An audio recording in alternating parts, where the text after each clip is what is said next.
by the NPP's Ashanti Regional Minister Bernard Isiago, popularly known as Chairman Wontumi. This was when the security personnel besieged his home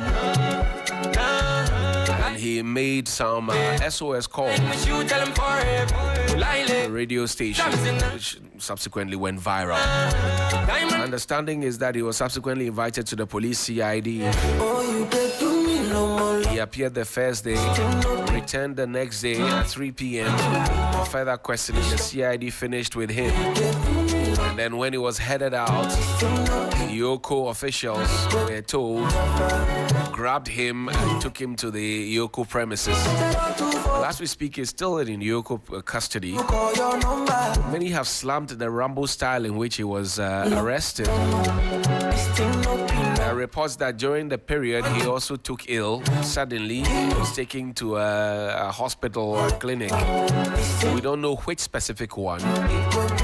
His lawyer has been speaking. We will listen to the party's general secretary or chief scribe.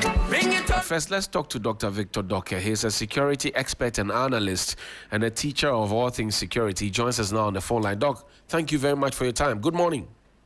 Good morning, Johnny. How are you? I'm greater than Accra, Doc. Good to hear from you. Nice. Doc, do you agree with those who have slammed the Rambo style in which Chairman Wontumi was picked up? Thank you very much. It depends, before I respond directly. Now, when you talk about an arrest is effected based on multiple factors. One, cooperation of the person, the accused person. Number two, refusal of the person to, collaborate and then come in per the invitation. And then three, you look at the accused person finding or looking at 4 excuses not to appear. So the Rambo style or whatever style of arrest depends on the factors, okay? i.e. the accused person themselves and then the authorities effecting the arrest. Now, in this situation, well, what I'm hearing, if it is true, was that the said gentleman was invited so many times through the approved legal, processes. But then he was, finding ways and means to say, he would appear this day and doesn't come. And hence the, approach of the security agencies going into the area, okay, to effect the arrest. Right. So for me, whether I agree or do not agree depends on how I see it, okay?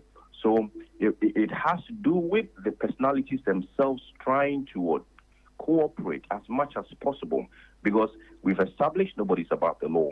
Now, when it comes to the state security and specifically National Security, National Intelligence Bureau, and even the internal, police CID, one thing I've always, stated is that we cannot expect that when it has to do with national issues such as this, corruption, threats to our democracy and our peace, we will expect that the police will sometimes take the legal approach, yes, right. The invitations, the warrants, and all of that, and then proceed to the houses of these personalities with armed agents or personnel, because then they do not know the terrain they are going into, first of all, and also the fact that they may have invited the personalities and have not gotten any feedback. That is what we'll want, that we see 5, 10, 20, well-armed personnel going into, a set official's house to effect the arrest. Now, in this particular instance, following the picking up of Chairman Wontumi by the EOCO officials, we know that a handful of party supporters have besieged the entrance of the EOCO office near the Tamils High Street, demanding his immediate release. Are they justified? No. Why I say no is that when we have a change of government, you see that, Johnny, this thing has been recurring. Right. The fact that, personnel will be invited, or some political leaders will be invited, and then party supporters mass up at the offices of venues where they are being held. It's been happening, it's been recurring. So that has become part of our politics. Now, massing up doesn't mean, if I'm in the position of the said gentleman, massing up there doesn't mean I'm not going to be tried. It doesn't mean I'm not going to be investigated. It doesn't mean anything. You showing solidarity comes in many forms. You can do that as per what the law requires, but you have to do it legally and not interfere with the processes of investigations. So those who are massing up should also know per the law that if you interfere, i.e., attack any personnel or the agency, the building or whatever, you could be picked up and then you'll be tried. Now, when this happens, are we saying that whichever official, be it from NPP, NDC, or whatever, should not be tried because what? He has a name, he commands, or, he like orders or commands crowd or cloud? Should they not be touched for answer, for what? Probably the allegations that have been leveled him for him to come and answer? No, I don't think so. We are trying to build resilient and independent state institutions.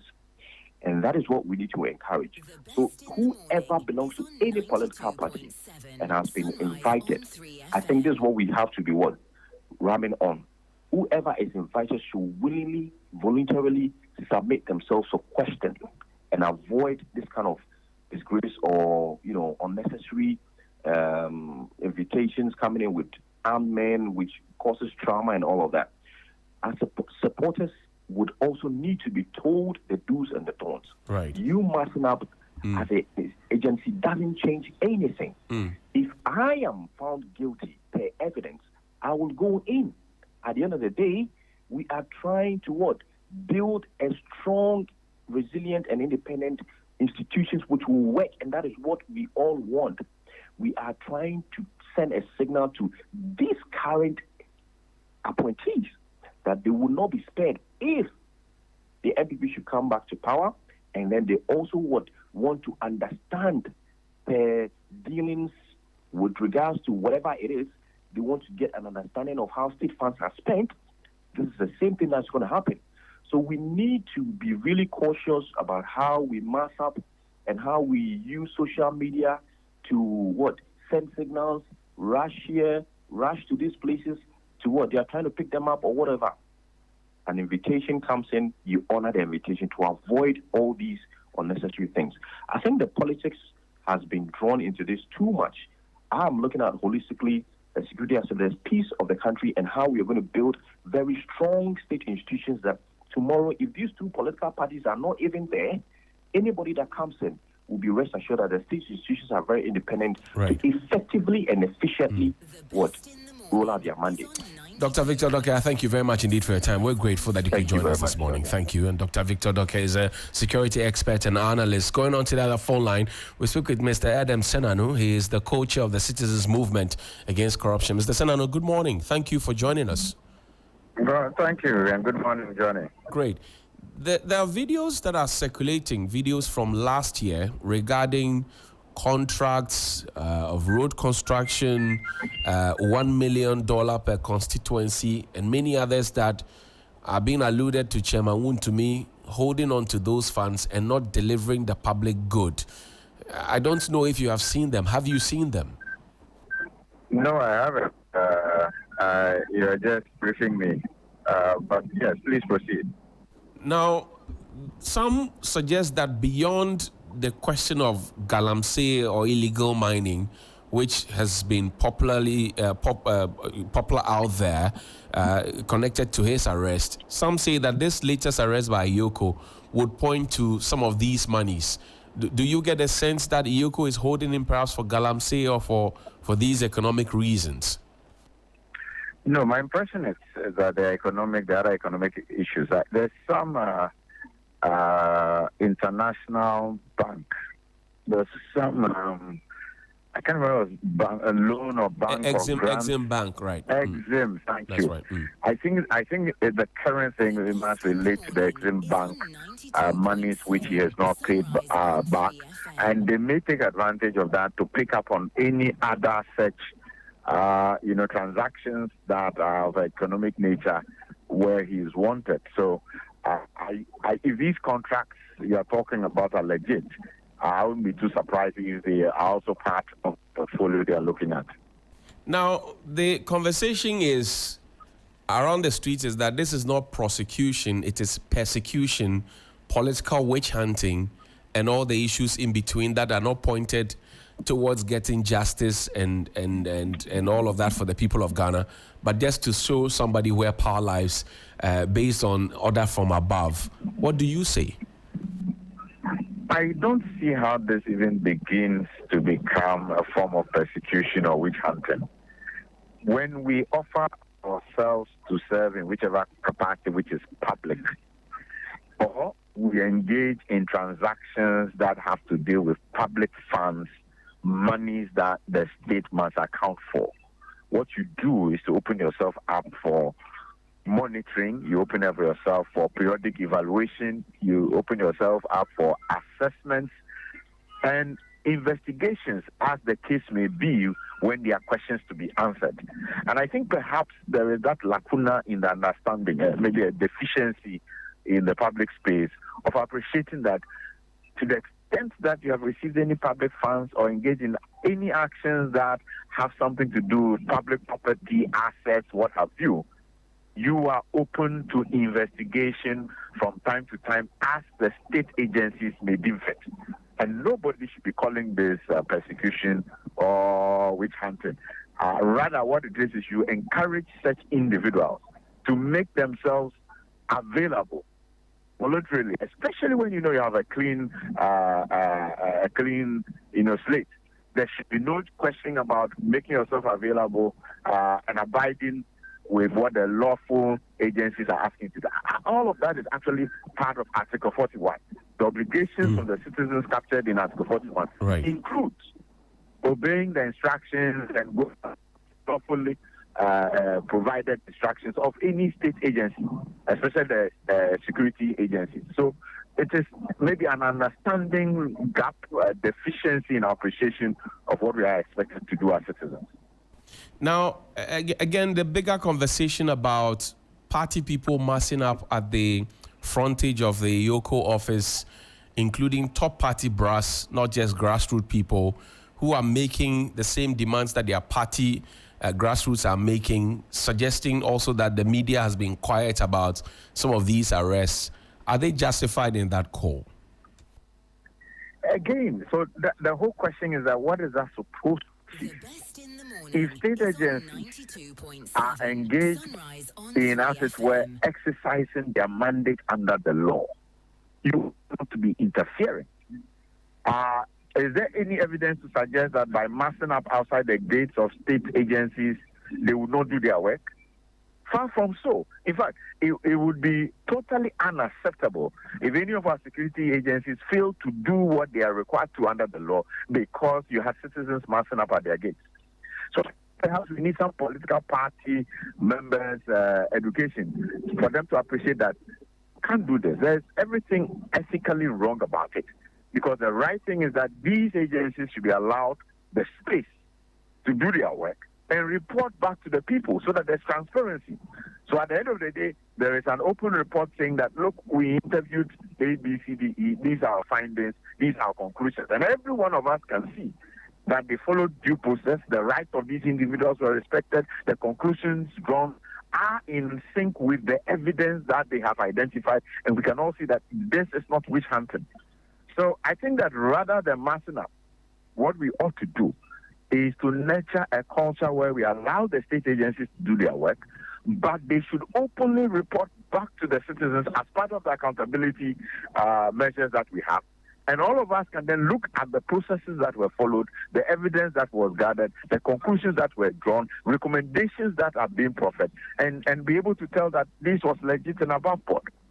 This is not right for us to mass up. What are we trying to do? Intimidate the state officers? Right.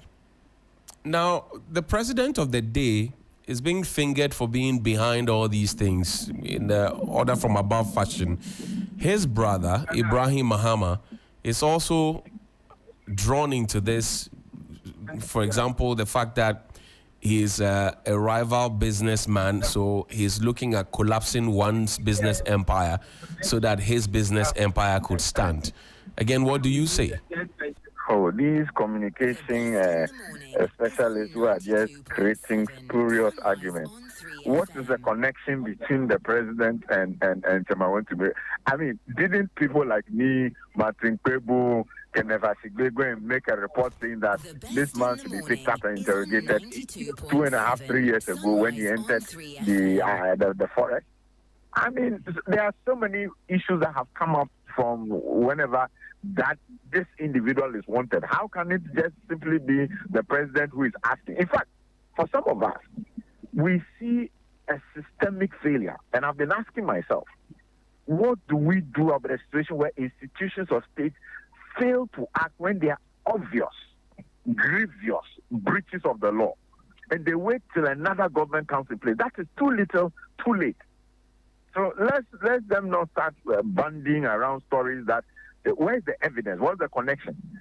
What it is now is that institutions of state appear to have found their teeth to do what they should have been doing long ago. And we need to be investigating who did not act, why they didn't act, and if possible, even sanction them for that. Because if we have that kind of culture, then you have to wait till one government leaves before we deal with the substantive breaches of the law, which is totally unacceptable in a democracy. I see. Now, since you mentioned Galamsey, you have made certain demands of the government of the day, and do you see them coming to fruition anytime soon? Well, there appear to be some very important steps being taken, which make us happy. I mean, you can be sure we would wish that some of these were more rapid. Because when you think about it, you just take the Galamsey thing and the impact on, for one, the cocoa industry. Really, people who are involved in chocolate will tell you that even getting the raw material now, we are paying 300-400% what it used to be 5 years ago because it's wiped out most of those plantations. The impact on water, on lives, you know. So I've always said that if our president is the commander-in-chief of the army, can't we have, the army involved in this? Have a campaign, a 3-month campaign, flash them all out, So, yes, we are happy about the important steps. We wish they were much more radically faster so that we can deal with this thing very substantively. And let's make sure we hold to book anybody that we find who are complicit, in perpetrating this injustice against all of us as citizens.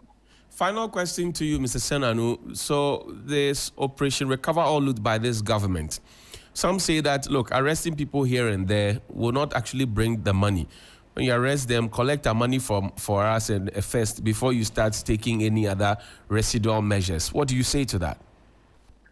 Which one is it, Operation Oral? Yes, but they say, for example, if Mr. Wontumi has been picked up, if there's any money that he has or any other person is picked up and there's any money that they have that belongs to the state, first collect the money before you start dealing with them on other residual issues. We want the money first. What do you say to that? I think it's a very good approach to use. The thing is that the person must first admit that I have money that does not belong to me. A few months ago, I was in Kenya where they launched their Kenya Integrity Plan as a guest speaker. And they have about 12 specialized courts. The head of the Ethics and Anti-Corruption Commission told me that, look, we now have specialized in negotiating to get the money back and access back first. You do some plea bargaining, we negotiate, we make sure we've gotten as much as we can, and then we decide what other sanctions we should apply. At this stage, we need most of the resources we can get. So if there are people who are specialized and able to have these kind of negotiations, get as much of the resources, any properties they cannot legitimately so that they... And we need to create the legal framework to cover that as well. I mean, part of the EOCO law already says that. If you can't show a legitimate source for the property or money, then it must be criminally sourced. Let the state take over. Let's begin to do this more. I think I'm aligned with that line of action. Mr. Adam Senano, Citizens Movement Against Corruption, we're grateful that you could join us. Thank you very much. And thank you for having me, Johnny. Great, great, great.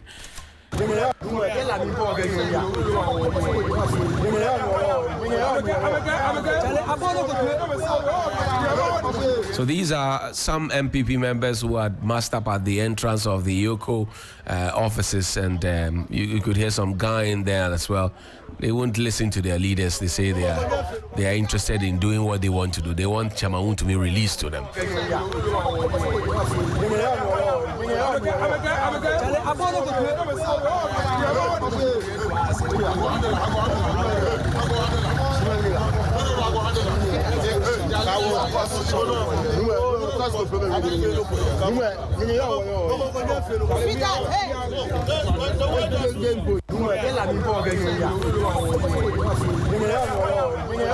The best in the morning is on 92.7 Sunrise on 3.